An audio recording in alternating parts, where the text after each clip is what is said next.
போடுறா நாக்கு எடுத்துட்டேன்.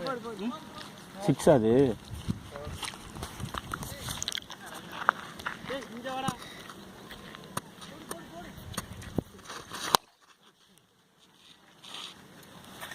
மண்டையா எங்கிட்டு போட்டாலும் அடிக்கிறா பார்த்துக்க.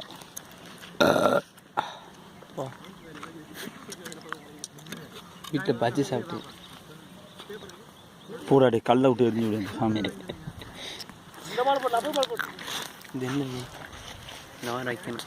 இது மாதிரி இதெல்லாம் வளரணும் தாடி முதல்ல. இது என்னது? செய்யணும் அப்படி தெரியுது உனக்கு. இல்லைன்னா நிறையா இருக்கு. இன்னும் கலர் கொஞ்சம் சேர்த்தணுங்க. அப்படியே திருப்பி இருக்கலாம் அங்கிட்டு.